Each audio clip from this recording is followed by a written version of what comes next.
Happy Sabbath. What a beautiful, beautiful worship service. I must say, I'm so overjoyed to be here. And I was talking to Pastor David. It feels like heaven, because we have such a diverse group of people from just about everywhere in the world.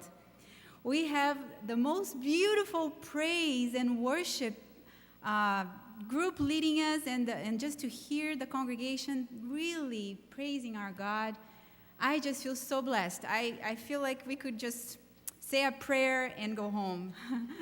But I'm just delighted to be here at Miami Temple for the first time and to meet all of you. I don't know anybody other than Elba, who I met last year, and I just feel thrilled to worship with you and to share the Word of God with you. As we sang already, and as we just heard this beautiful song saying, Deep River, Lord, I want to cross over into campground, I'm reminded that we are still here, but we are on our way. We are in our journey to soon be face to face with our Father. And as we are in this journey, there are some things that sometimes make us feel like we are in this deep river. And so today we're going to spend some time to talk about those things that perhaps we can do and how we can allow God to work in our lives to bring healing to our emotions, to our mind, so that we can experience a full life still here, which will be a little taste of what He has for us in heaven. I know we sang beautifully and we're happy to be here, but I also know that perhaps many of us here today are going through very difficult times. Perhaps many are going through anguish, to uncertainty, to maybe despair. And I pray that as we open His Word today, and as we go through some of His plan for us in terms of our mental health, our emotional health, that we may open our hearts to listen to what He has to teach us this morning. I would like to bow our heads once more just to ask the Spirit to continue with us in a special way. Dear Heavenly Father, at this time as we open your word, I just want to once again empty myself of me and my own thoughts, but I want to ask you to fill my mind and my thoughts with your words so that what I speak is not of myself, but it's coming from you. That may all of us be blessed and that your name be honored and glorified. In Jesus' name I pray. Amen. Amen. Well, can you hear me? Let me turn this on. Can you hear me? No? Now you can. Okay. I'm going to rely on my friends in the back there because we don't have a clicker, so this is a fake thing here. But as I do this, he's going to move it. So we're going to actually be talking about renewing our minds. What is there for us? There is hope for our unhealthy emotions. So, as we just read, Jesus came in one of His purposes to His role in this world. He said, actually, go back. He said, He was sent to heal the brokenhearted, to comfort all who mourn, to console those who mourn in Zion, to give them beauty for ashes, and the oil of joy for mourning, the garment of praise for the spirit of heaviness, so that He may be glorified. So He is really reminding us today that He wants to do that in our lives, not only for the people of Israel when Isaiah was talking, but to you and me, so that in your life, as you experience this joy and this full mental, emotional health, you also be glorifying His name as people see that. So, do you know this man? Let me move this again. I'm going to need him in the back to look at me. Good. And this man, what do they have in common? You may say, well, they were two wonderfully powerful men who actually led their nation in a very important time in history. Well, I want to tell you that they have something else in common. Both of them suffered deeply from depression and from bipolar disorder, especially Winston Churchill. But it's wonderful to see in their life what can happen if we, even though we may be experiencing difficult times, if we don't give up. Abraham Lincoln, he had so many things go wrong in his life. He came from a poor family. He had difficulty finding a job. He tried to go to university. He was not accepted. He tried to ask the love of his life to marry him. She said no. And then he asked again another lady. And then when she said yes, she suffered a terrible accident and died. He had many things go wrong. So he actually ended up going and saying that he was the worst person alive, the most unhappy person alive. But things turned around. And actually, as you know, he was a man who believed in God. And he sought ways to really not let that take him down. As you know, in the end, he turned out to be one of the greatest presidents of this country. And he led the nation in so many wonderful things. And his mind, when he spoke and when he actually gave addresses such as the Gettysburg Address, you could see a mind of somebody so clear. And nobody would know he was someone who has suffered deep depression in the past. Same thing with Winston Churchill. He came from a more prominent family. He had money, but he fell when he was very young, and he hit his head. He fell from like a 5-meter place. He also injured his kidneys, and so he had to go through recovery and took several months. Again, his father really treated him and would tell him, you're not going to amount to anything in life. He tried to get one of the best schools in Britain, and he could not get in.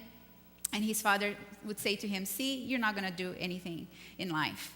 But again, Churchill, like Abraham Lincoln, didn't let that happen. That held him back. He fought back, and he really God opened the way for him. And he was able to actually press forward, and he became the man who led England in a very, very important time during the war, and make a difference for the whole world, actually, because he was able to lead that nation and lead all the different nations that were in war, and actually make a plan to defeat Hitler and all his all the people that were in that time in war. So we are very enthusiastic to see what can happen in the life of someone who doesn't let their depression, even though if it may be deep, to get down and really hold them back.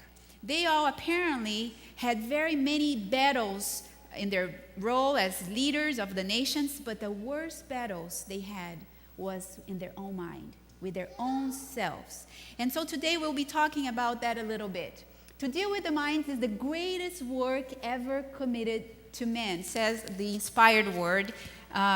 To deal with minds is the nicest work we can engage in. And I must say that I agree with that. I've been working with a lot of people over the last few years who have suffered and who actually have been, in a way, trapped by their mental illness. But I've also seen people who have recovered, and what God can do in the lives of people who really seek to follow His prescription for healing. So the other thing that I like about, and you can please go forward all the way down, the brain has an amazing power. And one of the things that amazes me about the brain is that it reflects God's character. We see when we study the brain that God has a creative power that's a genius creative power. The way we work, man is not able to right now discern everything that the brain can do. The second thing that we learn from the brain that reflects God is that God is a God of justice. Everything that we do, our habits, our behaviors, they're all marked here, and they have actually, they give a result that will impact our lives. And so the brain actually shows God's justice in a way that we get a result from those decisions that we make. That's marked there forever. It's there in your brain. So things that you did years ago are still marked in your brain. And we see God's reflection in His character in terms of His justice. But what I like the most about the brain is to see God's grace represented in the brain. Because even though it's there and the decisions that we've made are marked in our brain, we can find restoration. Our nerve cells can be changed, can actually be, science now is learning that new cells can be created, new pathways can come along, and we do not have to suffer forever the consequences of those things. God's grace is represented because our brain can be renewed, and it's an amazing thing. the complicated structure is the brain. It's also felt that by science that no one can still, like I said, know what it does. They have over 100 billion neurons in the brain. And this is, some of you who may have studied anatomy and physiology, you may recall this is the cell, the neural cell, that actually transmits the electricity, the information that goes from one to the next, another picture. And so the signals go through that little neuron, and it connects to many other neurons. Here, for instance, is one of the largest neuron cells called the Purkinje cell, and it connects to many, over 1,000 connections with other neuron cells. And it's just amazing. We cannot really fathom 200,000 connections between these large cells. And there are estimation of over 100 million connections. Can you imagine one cell connected to 100 million other cells? That's what happens. See the genius of God in our brain. And here's a picture of the brain that we can see. But one of the things that we really, as an Adventist and as an Adventist church, and the message that we received in terms of health is early on, 100 years ago, we had this wonderful inspired words that told us that there was a big connection between this with our bodies. Here in Ministry of Healing 241, many of the diseases that men suffered, they actually have its origin in the mind. And it's a result of mental depression, he says. She said that grief, anxiety, discontent, remorse, guilt, distrust, all tend to break down the life forces and to invite decay and death. So we know that our brain and what happens in our mind can actually many times affect our bodies. And 9 out of 10 diseases that our body actually suffers have its origin in the mind. She wrote that. So we're going to be focusing a little bit about depression this weekend, because actually depression is the leading cause of disability around the world, and only after cardiovascular disease, which is the number one, but after that is depression. All of mental health, if you look at all the different mental illnesses, depression is the most prevalent, with 20 to 25% of people suffering depression. It's also a leading cause, global cause of years of health lost. So you have a lot of burden that this illness brings. And you can pass forward quickly to the next slide. You can move forward to the next slide, please. Yes. So here are some other numbers. And all the way down to the slide, you can bring all of the things down. It affects 300 million people worldwide. It's the number one.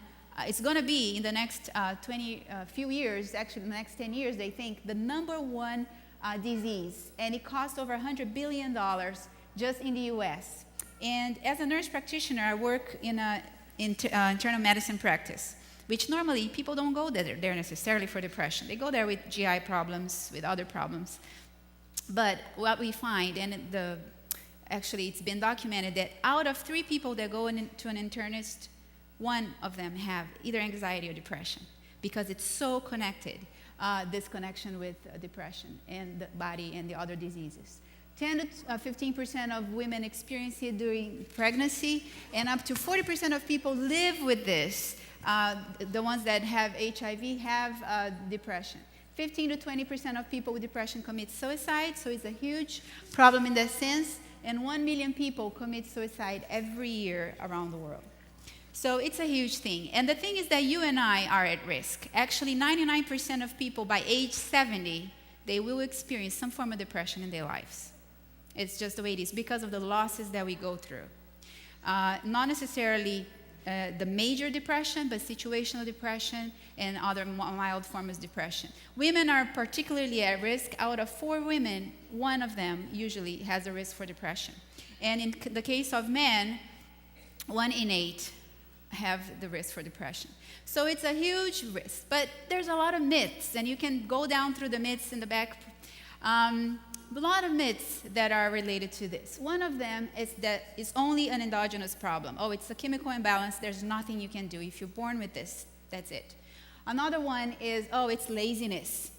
People are really lazy. If they really wanted to feel better, they would think very hard and they would change the way they feel. They just don't want to get out and do things if it's because they're lazy, and they don't think that that's an illness. Others think that, like I said, that there's no cure. But the one very common in our church and in faith communities is that it's a spiritual problem. It's lack of faith. It's not enough prayer. And that's why people are going through this.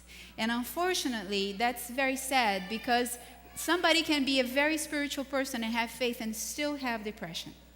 And we need to break down some of these myths. There's others who think, you know what, it's a problem that you have to figure out yourself. Don't go to the doctors. There's no need to go. We need to do it the natural way. We need to pray more, and that should be our treatment. And we don't need medication, or we don't need to go to a physician or a specialist for that. Those are myths that we need to break down. And we'll talk about that a little bit more today.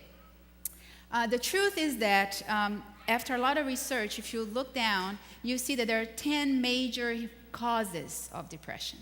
And what one of our very own doctors, Dr. New Natalie, has found out, and I hear starting tomorrow, you're going to start a depression recovery program here from Dr. Natalie, or sometime in the fall. Okay. So he came and he categorized these causes.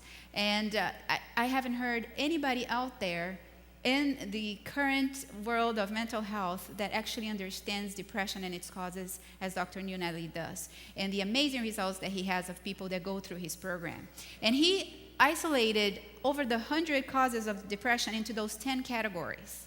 It could be a genetic problem. It could be a developmental problem as people are growing up. It could be a lifestyle problem related to exercise, lack of exercise and sunlight and other things in the lifestyle. It could be a circadian rhythm problem related to your sleep cycles. It could be an addiction caused by addictions, and there are many, many addictions, not just alcohol and drugs or cigarettes. It could be a nutritional issue. It could be a toxic issue. It could be a social, relational issue. It could be a stress or grief, or it could be a medical condition. And lastly, it could be a frontal lobe issue. So there are many, many things. We won't have time today to go over all of those, but this afternoon I will cover some of the others. This morning, I want to focus on the one that is more related to our spiritual life, which is the frontal lobe. According to Dr. Natalie, and based on his experience, people need at least 4 of those hits in order to have depression, major depression. And so the frontal lobe, though, is one of the most common ones. Here is a picture of the brain, and you have several lobes. The frontal lobe is this one right here, lobe frontal, for those of you who speak other languages, but it's the lobe right in front. And what science has found out is that people who are depressed, when they looked at somebody who is depressed and who is not, there's a lack of circulation right in this area. There's not enough blood flow in the frontal lobe, as you can see depicted here on the depressed person under the other person who has recovered. This is actually the same person before and after. And you can see that after they recovered from depression, how much improvement there is in the circulation. Now, the question is does that come before or after? This circulation issue comes before or after depression? And what studies have shown is that actually the frontal lobe issue comes before. So it's actually a cause, and then the depressive symptoms come. And that's why it's important for us then to understand what happens with the frontal lobe. You know, how can we as people make decisions that can improve the mental health of our frontal lobe? Well, these are things that the frontal lobe is responsible for. First, it's the seat for our spirituality. It's also the seat for our morality, the decisions that we make, the moral decisions that we make. It's the seat for our will, that thing that makes us do something and motivates us to do something. It's where we reason and think and really kind of prioritize things based on what is reasonable, and is also the seat of our personality. All of these things are right here in our frontal lobe. So would you agree that you would want a healthy frontal lobe? So you can think clearly and do things and be able to actually have a healthy spiritual life and make decisions that are morally sound based on what you believe?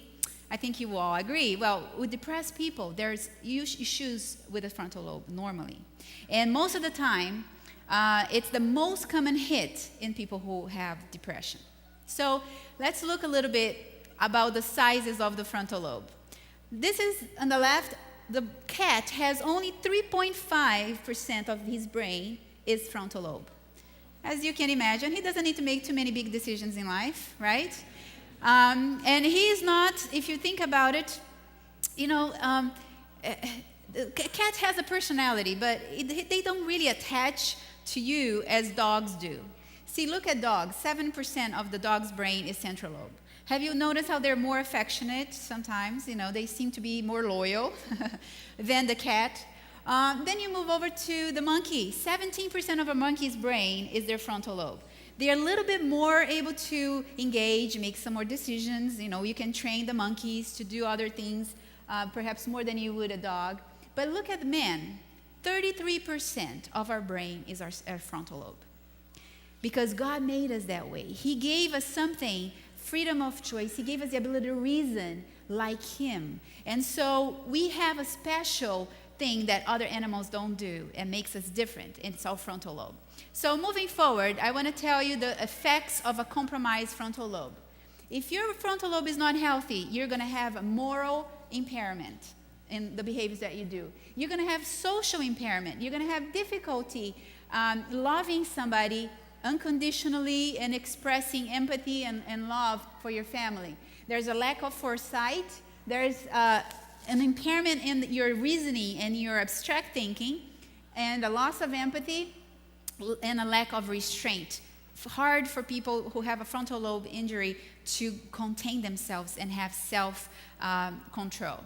Let me tell you the story about Phineas Cage. Any of you have heard about Phineas Cage? Some. Okay. This is a man who lived in the early 1800s, mid-1800s, when they were actually building the trains up in Vermont. And what they would do, they would go inside those mountains. They would blow up the mountain to make room to build, the tracks. And so Phineas Cage was one day there with his people, and he was a man, by the way, a very loyal man to his family, a very actually spiritual man. He would go to church, and people really respected him. So he was there one day. The way they would do this, they would make a hole in the wall of the inside the mountain. They would put a little bit of explosive there. They would light it up. But before they would light it up, of course, they would use an iron bar to make sure that was compounded there, and then they would light it up, and the thing would explode, and that's how they opened up the way to do this. Well, moving forward, one day he was doing that, and what happened is the iron rod came through. Something went wrong, and when he pounded the explosive, and he did this with the iron rod, that made some form of how do you say it? It sparked something, and that thing came back and went through him. And as you can see, it went behind his eye, through his frontal lobe, out. It was not a nice picture. So going back one, this is what happened. He had an accidental lobotomy. He didn't die. They took him to the hospital. They removed the iron bar. And the thing, though, that happened is part of his frontal lobe was removed with that.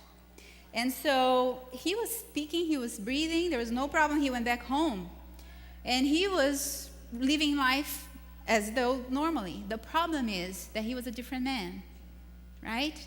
They started to notice his behavior. Before he would never swear. He was very loyal, very respectful to people, to women, to others. Well, he started to change. He started swearing all the time. He started going with other women. His wife was really, he didn't go to church anymore. He started drinking and going to other drugs that he didn't really did before, things that he didn't do before.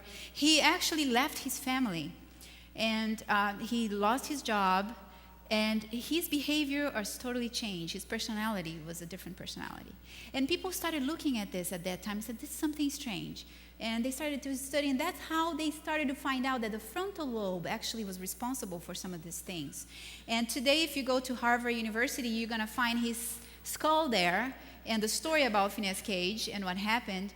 And that's when doctors started performing lobotomies back when, now they don't do that anymore, to help people be treated for certain types of personality disorders and everything, because they knew that when they removed that, for once, it would remove a lot of the anxiety and a lot of the issues that people had, but actually would change people's personalities. And so they said, no, let's not do that. And no longer we do that with the frontal lobe. But this is an idea for you to see the importance of the frontal lobe. Now, 5 things have been identified to help the frontal lobe. One of them is our diet. And it's been found that when you have, and you can move forward quickly, if you have too much sugar in your diet, if you have too much meat in your diet, those things impair your frontal lobe.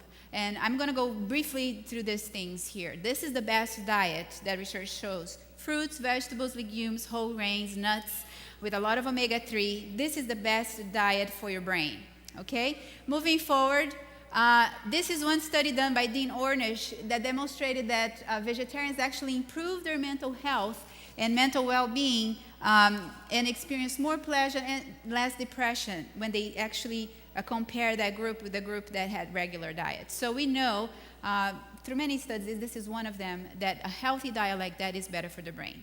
Second thing that affects the brain, television. And it's very interesting. These are some of the things that happen when you are watching TV. You can be dream waking, it diminishes your creativity, it decreases the interest in learning. I don't know how many of you are in school, but after you watch TV, do you want to get your book and study? Normally not. Or even, do you want to get the Bible and study? Normally not. It also decreases discernment, and it's been found to be a type of hypnosis. People have looked at the brain waves when they are watching TV and the changes that happen, and what they found is that we have these beta waves, and which is the wave that actually is a wave that you are more alert and that you're really using all your brain. And, oh, thank you.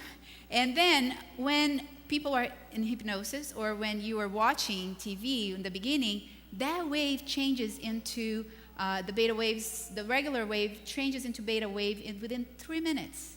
And suddenly you're in a state of, okay, you're no longer using your frontal lobe so much anymore. You just take in the information. And it goes in, and not necessarily it's filtered by what your frontal lobe normally does in terms of the reason. And see, this is one of the things that happen with television. So you want to be very careful in what you watch, how much you watch, if you want to have a healthy frontal lobe. The other thing that's been shown to affect the frontal lobe is music. Very interesting.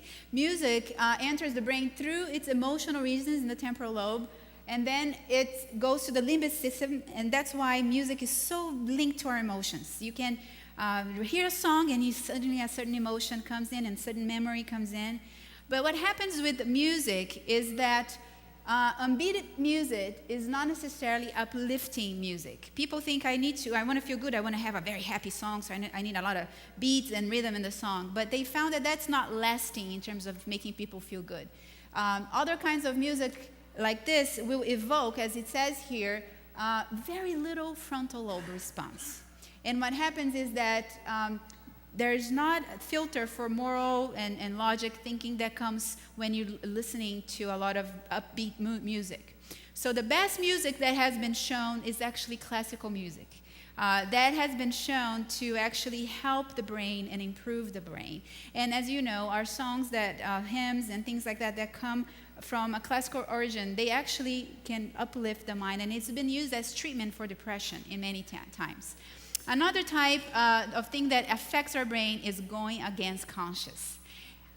When you do something that you know you shouldn't do, it brings some guilt. And people say, oh, that's a bad thing. Guilt is bad for you. The psychologists, normally pop psychologists would say that. But actually there's a difference between adequate guilt and inadequate guilt. Adequate guilt would make you feel like you should actually change because you're doing something that's not right according to your principles.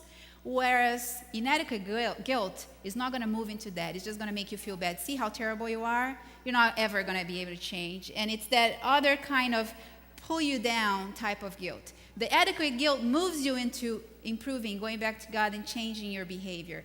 And the inadequate guilt, if you don't answer to the healthy guilt, it actually ends up being a cause for depression in many people. And that's actually related to wounded pride. And, you know, it's interesting. Many people that have issues with depression, one of their causes is wounded pride. It's not low self-esteem. People would say, oh, it's because they have a low self-esteem. It's actually their pride has been wounded. And so they don't have that self-worth that comes from the wonderful thing that God does to give you that self-worth because he came and died for you if it was you alone. but actually makes you feel like, oh, I am no longer who I should be, and so my pride is been hurt. And so that person can carry on, and this can be one of the reasons for your frontal lobe issue. So I wanted just to go over, if you haven't seen this book called What Your Counselor Never Told You, it's a very interesting book that talks about many different things that can be related to cause of frontal lobe issues. And he talks about pride. And I've listed here some symptoms of pride that I just want to make sure to go over with you so that you can see. All of us have, I think, at some level, a little bit of pride. But you have to really be careful and identify that and ask God to help you. And He can help us to really cure that out of our system, because it is really a problem. As you know, it was one of the worst things that started in heaven. It started with pride. And it's one of the sins that really God despises the most. But see here, seek to be noticed, enjoys calling attention to themselves, likes compliments, need to feel important, hates to be submissive, does not like admitting errors, highly dogmatic, enjoys arguing, seeks to have their way always, wishes to control other people, augment their rights, reject counsel, does not like to be criticized but tends to criticize others, hypersensitive, and thinks to have qualities they don't have. These are some of the symptoms of pride. And I am very sure that all of us here have some of those. I do. And so, it's really, we need to really open our minds and ask God to help us identify that so we can improve our frontal lobe function. Fifth and last reason for frontal lobe problem is our cognitive distortions. I'm going to spend quite a bit of time this afternoon talking about that, because our emotional intelligence is very much connected with our cognitive distortions. This is how our irrational beliefs, our misbeliefs, our crooked thinking can come into play and really mess up our frontal lobe. So just quickly, actually I'm going to talk about this afternoon because of the time, and I need to finish here. The truth that makes men free is, for the most part, the truth that men does not want to hear. And so we're going to be talking about this afternoon, because what the Bible says is that you shall know the truth, and the truth shall set you free. It's very important for us to have true thoughts. And all of us without exception, have distortions and thoughts that we feed into ourselves that are not truth. There's only one way to have truth, and I'll talk about this afternoon. And this way is through the Holy Spirit. God can change the way we think if we allow His Spirit to really filter and be part of our lives. I'm going to go over this afternoon because of time, and you can move forward. And move forward quite a bit. I'm talking about the Holy Spirit because He's the one who can actually, and you can move forward. I'm not going to go over some of these examples. I'll talk about it this afternoon. These are examples that the Bible brings, but I can mention to you this afternoon. Holy Spirit, I want to end with this because, dear friends, on ourselves, we have no ability of actually choosing the right music, choosing the right thing to eat, following what we believe is right in terms of principles. All those frontal lobe issues, we need the Holy Spirit for it. Our church has been going through this reawakening of the need for the outpouring of the Spirit. Renewal, reformation in our lives, because we have a mission at this time, and this world is coming to an end. We need to be able to be the people who have the best brains so that we can discern the Holy Spirit's will for us, how we can use our brain to accomplish the mission. And He's the one who counsels us and who guides us. This is a text from inspired writings of Ellen White that says that when the Spirit of truth is come, this is what Jesus said, He will guide you and me in the truth. And that the Comforter is called the Spirit of truth, that His work is to define and maintain the truth. He first dwells in our heart as the Spirit of truth, and then He becomes our Comforter. There is comfort and peace in the truth, but no real peace or comfort can be found in falsehood. So all those things that we think and that we accept into our lives, that we think they're true. And if they're not, we're not going to be able to discern it unless the Holy Spirit is with us. And then she says that Satan knows that, and he brings into our lives falsehood. He gains his power over us in our minds by directing us to false standards and misshapes of character. Through the scripture, though, the Holy Spirit is able to lead our minds and impress truth upon our heart. Thus, he exposes the errors in our lives and he expels it from the soul. It is the Spirit of truth working through the Word of God that Christ subdues his chosen people to himself. I don't know about you, but I want Christ to subdue my life, my brain, my mind to him. And this morning, I want to encourage you to think about that and ask him to be part of your life. We know, our brain reflects his character, and we went through this, particularly his grace. But what he wants to do is, whether you are going through difficult things in your life, whether you're suffering emotional pain and loss, whether you have questions about the future and what the best way is, the best answer is for your problem, God is willing today to turn your ashes into joy, your mourning into joy, to really give you a life that's full in all sense. Not only spiritually, because that will happen, but physically, mentally, emotionally. And I invite you to really open your heart to listen to what he has to teach us today, this afternoon, as we seek to experience this abundant living that he wants us to experience, so that we can soon, very soon, meet him face to face and live with him forever in a life where there won't be any tears, there won't be any problems. So he says to us, I know your tears. I have also wept. The grief that lies too deep to be breathed into any human ear, I know. Think not that you're desolate or forsaken. Though your pain touch no responsive chord in any heart on earth, look unto me and live. That is the promise for you and me today. May we look into him and be able to experience the life that he will bring to us. Amen? Amen.